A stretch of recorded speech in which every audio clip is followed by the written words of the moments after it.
وہ عورت کبھی بھی اپنے خاوند کے دل پر راج نہیں کر سکتی جسے بات بات پر شوہر سے لڑنے اور بد زبانی کی عادت ہو۔ ایک بیٹی کے لیے بہت فخر کی بات ہوتی ہے جب کوئی کہتا ہے یہ تو بالکل اپنے باپ پر گئی ہے۔ غصہ کے وقت برداشت کا ایک لمحہ تمہیں 1000 دفعہ شرمندہ ہونے سے بچا سکتا ہے۔ وہ بہن کو پردے کی فضیلت بیان کرتے ہوئے محبوبہ کو میسج کر رہا تھا، تم کھلے بالوں میں کمال لگتی ہو۔ آج کی عورت کو قربانی دینا ہوگی، اپنی نیند کی، اپنی شاپنگ کی، اپنے سیلون کی اور ہر اس چیز کی جس وجہ سے وہ اپنی اولاد کی تربیت میں کمی کر رہی ہے۔ تب جا کر ہماری آنے والی نسلیں اللہ کی چنی ہوئی نسلیں تیار ہوں گی۔ اکثر زندگی ہمیں انہی لوگوں کے ہاتھوں توڑتی ہے جنہیں ہم اپنا مضبوط سہارا سمجھتے ہیں۔ دل بڑا کرو، باتیں تو ہر کوئی بڑی کرتا ہے۔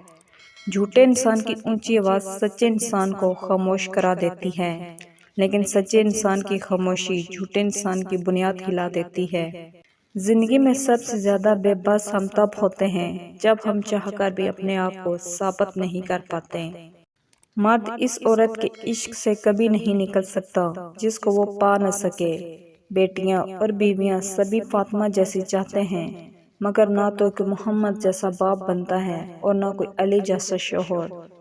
جس قوم کی طلبہ تعلیمی ادارے بند ہونے پر خوشیاں منائیں، ان کی ذہنی پختگی کا اندازہ لگانا زیادہ مشکل نہیں۔ مرد کی وفا کا پتہ ہی عورت کی بیماری میں چلتا ہے کہ سکہ کھوٹا ہے یا خراب۔ اسی طرح عورت کی دلداری مرد کی بے روزگاری کے وقت پتہ چلتی ہے کہ وہ کاغذی ہمسفر ہے یا واقعی شریک حیات ہے۔